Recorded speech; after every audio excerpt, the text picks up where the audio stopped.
ಕಡಲೆ ಬೀಜದ ಆರೋಗ್ಯದ ಲಾಭಗಳನ್ನು ಕುರಿತಾಗಿ ಮಾಹಿತಿಗಳನ್ನು ನೋಡೋಣ. ನಮ್ಮ ಒಬೆಸಿಟಿ ಬೊಜ್ಜನ್ನು ಕರಗಿಸ್ಲಿಕ್ಕೆ ಇದು ಹೆಲ್ಪ್ ಮಾಡುತ್ತೆ. ಆಮೇಲೆ ಯಾರಿಗೆ ಸುಸ್ತು, ನಿಶಕ್ತಿ, ನರ ದೌರ್ಬಲ್ಯತೆ ಅಂತ ಸಮಸ್ಯೆಗಳಿರ್ತವೆ ಅಂಥವನ್ನು ಕೂಡ ನಿಯಂತ್ರಣವಾಗಿಡಲಿಕ್ಕೆ ಇದು ಹೆಲ್ಪ್ ಮಾಡುತ್ತೆ. ಹೆಚ್ಚಿಗೆ ಇರೋ ತೂಕ ಕಮ್ಮಿ ಮಾಡಲಿಕ್ಕೆ ಇದು ಹೆಲ್ಪ್ ಮಾಡುತ್ತೆ. ಮತ್ತು ಇದರಲ್ಲಿರ್ತಕ್ಕಂಥ ಬಲ್ಯ ಭ್ರೂಮಣ ಸತ್ವಗಳು ಅಕಸ್ಮಾತ್ ಕಮ್ಮಿ ತೂಕ ಇರೋರಿಗೂ ಕೂಡ ಇದನ್ನು ಬೆಲ್ಲದ ಜೊತೆಗೆ ತುಪ್ಪದ ಜೊತೆಗೆ ಸೇವನೆ ಮಾಡಿದ್ರೆ ತೂಕವನ್ನು ಹೆಚ್ಚು ಮಾಡುತ್ತೆ. ಪ್ರೋಟೀನ್ ಜಾಸ್ತಿ ಲೀಕ್ ಆಗ್ತಾ ಇದ್ರೆ, ಕಿಡ್ನಿ ಸಮಸ್ಯೆ ಈಗಾಗಲೇ ಬಂದಿದ್ರೆ ಅಂಥವ್ರು ಇದನ್ನು ಸೇವನೆ ಮಾಡೋಂಗಿಲ್ಲ. ಕಿಡ್ನಿ ಸಮಸ್ಯೆ ಬರಬಾರ್ದು ಅನ್ನೋದಕ್ಕೆ ಉಪಯೋಗ. ಕಿಡ್ನಿ ಸಮಸ್ಯೆ ಬಂದ ಮೇಲೆ ಶ್ರೀ ಗುರು ಬಸವಲಿಂಗಾಯ ನಮಃ. ಓಂ ನಮಃ ಶಿವಾಯ. ಸರ್ವರಿಗೂ ಭಕ್ತಿಯ ಶರಣಾರ್ಥಿ. ಆತ್ಮೀಯರೇ, ಇವತ್ತಿನ ಸಂಚಿಕೆಯಲ್ಲಿ ಕಡಲೆ ಬೀಜದ ಆರೋಗ್ಯದ ಲಾಭಗಳನ್ನು ಕುರಿತಾಗಿ ಮಾಹಿತಿಗಳನ್ನು ನೋಡೋಣ. ಕಡಲೆ ಬೀಜ ರಿಚ್ ಇನ್ ಪ್ರೋಟೀನ್ ಹೇರಳವಾಗಿರ್ತಕ್ಕಂಥ ಒಂದು ಪದಾರ್ಥ ಇದು. ಇದರಲ್ಲಿ ಐರನ್ ಇದೆ, ಮ್ಯಾಗ್ನೀಷಿಯಮ್, ಪೊಟ್ಯಾಷಿಯಮ್, ಆಮೇಲೆ ಆ್ಯಂಟಿ ಆಕ್ಸಿಡೆಂಟ್ ಇದೆ. ಆಮೇಲೆ ಅದರಲ್ಲಿ ಹೇರಳವಾಗಿರ್ತಕ್ಕಂಥ ವಿಟಮಿನ್ಸ್ಗಳು, ಮಿನರಲ್ಸ್ಗಳು ಕೂಡ ನಾವು ಸಿಗ್ತವೆ ಇದರಲ್ಲಿ. ಮತ್ತು ಫೈಬರ್ನ ಅಂಶ ಯಥೇಚ್ಛವಾಗಿ ಇದರಲ್ಲಿದೆ. ಹಾಗಾಗಿ ಇದರ ಸೇವನೆಯನ್ನು ಮಾಡೋದ್ರಿಂದ ನಮ್ಮ ಒಬೆಸಿಟಿ ಬೊಜ್ಜನ್ನು ಕರಗಿಸ್ಲಿಕ್ಕೆ ಇದು ಹೆಲ್ಪ್ ಮಾಡುತ್ತೆ. ಆಮೇಲೆ ಯಾರಿಗೆ ಸುಸ್ತು, ನಿಶಕ್ತಿ, ನರ ದೌರ್ಬಲ್ಯತೆ ಅಂತ ಸಮಸ್ಯೆಗಳಿರ್ತವೆ ಅಂಥವನ್ನು ಕೂಡ ನಿಯಂತ್ರಣವಾಗಿಡಲಿಕ್ಕೆ ಇದು ಹೆಲ್ಪ್ ಮಾಡುತ್ತೆ. ಸಕ್ಕರೆ ಕಾಯಿಲೆ ಇರ್ತಕ್ಕಂಥವ್ರಿಗೂ ಕೂಡ ಇದು ಉತ್ತಮ ಆಹಾರ ಅಂತ ಹೇಳ್ಬೋದು. ಮತ್ತು BP ಇರ್ತಕ್ಕಂಥವ್ರಿಗೂ ಕೂಡ ಇದು ಉತ್ತಮ ಆಹಾರ. ಹೃದಯದ ಒಂದು ಕಾರ್ಯದಕ್ಷತೆಯನ್ನು ಹೆಚ್ಚಿಸ್ತಕ್ಕಂಥ ಆಹಾರ. ನರಮಂಡಲಗಳ ವೀಕ್ನೆಸ್ಸನ್ನು, ಕೈಕಾಲು ಜೋಮು, ಸುಸ್ತು, ನಿಶಕ್ತಿಯನ್ನು ನಿಯಂತ್ರಣ ಮಾಡ್ತಕ್ಕಂಥ, ನಿವಾರಣೆ ಮಾಡಲಿಕ್ಕೆ ಸಹಾಯವನ್ನು ಮಾಡತಕ್ಕಂಥ ಒಂದು ಅದ್ಭುತ ಆಹಾರ ಈ ಕಡಲೆ ಬೀಜ. ಅದರ ಜೊತೆಗೆ ಮಾಂಸಖಂಡಗಳ ಬಲವರ್ಧನೆಯನ್ನು ಮಾಡುತ್ತೆ.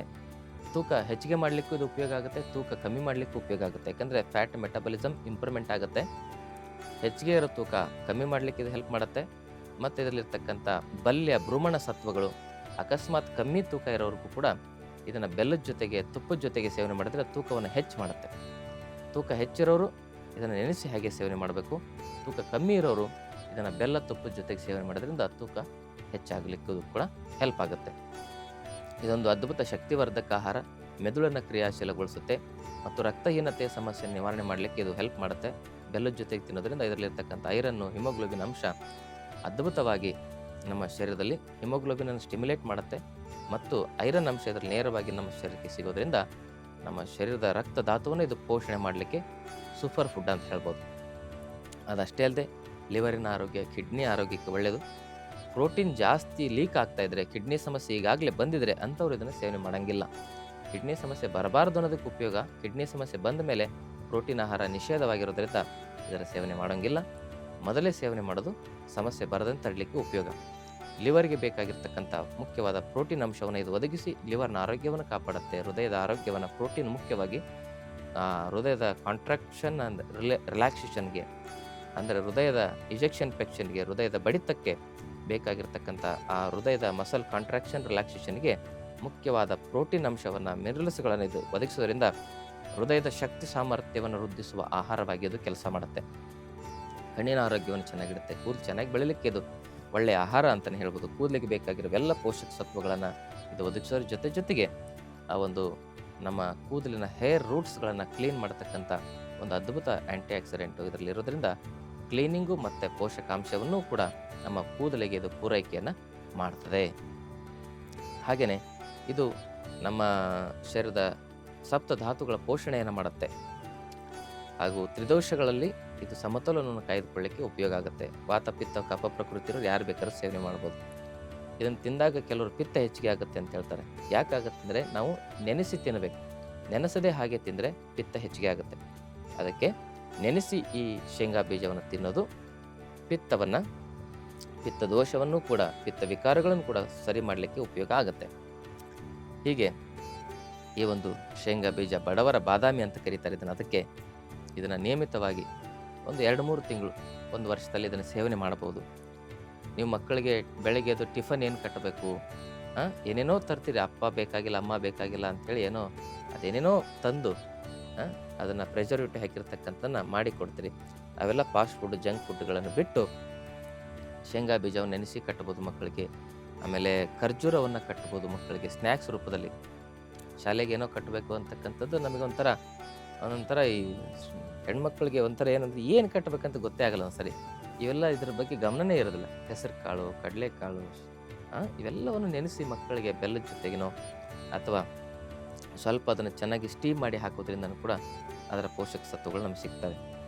ಹೀಗೆ ಅದ್ಭುತವಾಗಿರ್ತಕ್ಕಂಥ ಶೇಂಗಾ ಬೀಜವನ್ನು ನಾವು ವರ್ಷಕ್ಕೊಂದು 3 ತಿಂಗಳಾದರೂ ನಾವು ಸೇವನೆ ಮಾಡಬೇಕು. 3 ತಿಂಗಳ ಮೇಲೆ ನಿರಂತರವಾಗಿ ಸೇವನೆ ಮಾಡಬಾರ್ದು. 3 ತಿಂಗಳು ನಿರಂತರವಾಗಿ ಸೇವನೆ ಮಾಡ್ಬೋದು. ಆಮೇಲೆ ದಿನಕ್ಕೆ ಒಂದ್ಸಲಿ 2 ಸಲ ವಾರಕ್ಕೆ ಒಂದ್ಸಲಿ 2 ಸಲ ಆದರೆ ವರ್ಷ ಪೂರ್ತಿ ಸೇವನೆ ಮಾಡ್ಬೋದು. ಆದರೆ ನಿರಂತರವಾಗಿ ಆದರೆ 3 ತಿಂಗಳು ನಾವು ಸೇವನೆ ಮಾಡಲಿಕ್ಕೆ ಸೂಕ್ತ ಅಂತಕ್ಕಂಥ ಮಾಹಿತಿಯನ್ನು ಹೇಳ್ತಾ, ಇದು ದೇಹವನ್ನು ಶುದ್ಧೀಕರಣ ಮಾಡುತ್ತೆ, ಜೀರ್ಣಶಕ್ತಿಯನ್ನು ಕೂಡ ಹೆಚ್ಚಿಸಲಿಕ್ಕೆ ಇದು ಉಪಯೋಗ ಆಗುತ್ತೆ.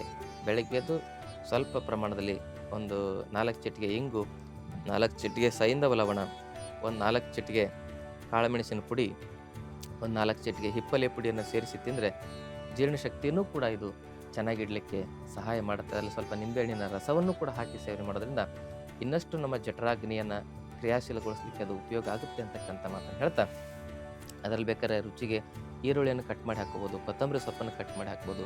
ಉತ್ತಮವಾಗಿರ್ತಕ್ಕಂಥ ಹೆಲ್ದಿ ಸ್ನ್ಯಾಕ್ಸ್ ಆಗುತ್ತೆ ಇದು. ಬೆಳಗ್ಗೆ ಖಾಲಿ ಹೊಟ್ಟೆಲಿ ನೆನೆಸಿರ್ತಕ್ಕಂಥ ಶೇಂಗಾ ಬೀಜ ಅಂತ ಕೆಲವರು ಕರೀತಾರೆ, ಕಡಲೆ ಬೀಜ ಅಂತ ಕೆಲವರು ಕರೀತಾರೆ. ಇದರ ಸೇವನೆ ಮಾಡೋದ್ರಿಂದ ಇಷ್ಟೆಲ್ಲ ಪ್ರಯೋಜನಗಳಿದಾವೆ ಅಂತಕ್ಕಂಥ ಮಾತನ್ನು ಹೇಳ್ತಾ, ಚರ್ಮವನ್ನು ಕೂಡ ಇದು ತುಂಬ ಅದ್ಭುತವಾಗಿ ಇದು ಕ್ರಿಯಾಶೀಲವಾಗಿಡುತ್ತೆ. ಚರ್ಮದ ವರ್ಣವನ್ನು ಕೂಡ ಇದು ಕ್ರಿಯಾಶೀಲವಾಗಿಡಲಿಕ್ಕೆ, ಸ್ಕಿನ್ ಬ್ರೈಟ್ನೆಸ್ಗೆ, ಸ್ಕಿನ್ ಶೈನ್ಫುಲ್ ಆಗಿರಬೇಕು, ಚರ್ಮ ಫಳಫಳ ಹೊಳಿಬೇಕಂದ್ರೂ ಕೂಡ ಇದು ಉಪಯುಕ್ತವಾಗಿ ಕೆಲಸ ಮಾಡುತ್ತೆ ಅಂತಕ್ಕಂಥ ಮಾತನ್ನು ಹೇಳ್ತಾ ಇವತ್ತಿನ ಸಂಚಿಕೆಯನ್ನು ಮುಗಿಸ್ತೇವೆ. ನಮ್ಮ ಆರೋಗ್ಯ ಕೇಂದ್ರದಲ್ಲಿ 5 ದಿನದ ಆರೋಗ್ಯ ಶಿಬಿರ ನಡೀತೇವೆ. ಅಲ್ಲಿ 5 ದಿನ ನಾವು ಪ್ರಾಣಾಯಾಮ, ಯೋಗ, ಧ್ಯಾನ, ಶರೀರದ ಗುಣಧರ್ಮದ ಬಗ್ಗೆ ಮಾಹಿತಿ ಕೊಡ್ತೇವೆ. ಮತ್ತು ನಾವು ಮನೆಯಲ್ಲೇ ನಮ್ಮ ಆರೋಗ್ಯವನ್ನು ಹೇಗೆ ಚೆನ್ನಾಗಿಟ್ಕೊಳ್ಬೇಕು, 100 ವರ್ಷ ಆಸ್ಪತ್ರೆಗಳ ಸವಾಸ ಇಲ್ದಂಗೆ, ಔಷಧಿಗಳ ಸವಾಸ ಇಲ್ದಂಗೆ ಹೆಂಗೆ ಬದುಕಬೇಕು ಅನ್ನೋದನ್ನು ತಿಳಿಸ್ಕೊಡ್ತೇವೆ. ಮತ್ತು ಈಗಾಗಲೇ ಸಮಸ್ಯೆಗಳು ಬಂದಿದ್ದಾರೆ, BP, ಶುಗರ್, ಥೈರಾಯ್ಡ್, ಕೊಲೆಸ್ಟ್ರಾಲ್ ಇಂಥವೆಲ್ಲವನ್ನು 100 ಕಾಯಿಲೆಗಳನ್ನು ಸಂಪೂರ್ಣವಾಗಿ ನಿವಾರಣೆ ಮಾಡ್ಕೊಳ್ಳೋದು ಹೇಗೆ, ಔಷಧಿಯನ್ನು ಬಿಡೋದು ಹೇಗೆ ಅನ್ನೋ ವಿಚಾರವನ್ನು ತಿಳಿಸ್ಕೊಡ್ತೇವೆ.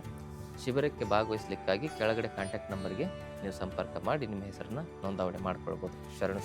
ಇನ್ನಷ್ಟು ಆಯುರ್ವೇದ ಮತ್ತು ಯೋಗ ಚಿಕಿತ್ಸೆ ಟಿಪ್ಸ್ಗಾಗಿ Vaidyashri health tips channel subscribe ಮಾಡಿ, ಹಾಗೆ ಫೇಸ್ಬುಕ್, ಇನ್ಸ್ಟಾಗ್ರಾಂನಲ್ಲಿ ಫಾಲೋ ಮಾಡಿ.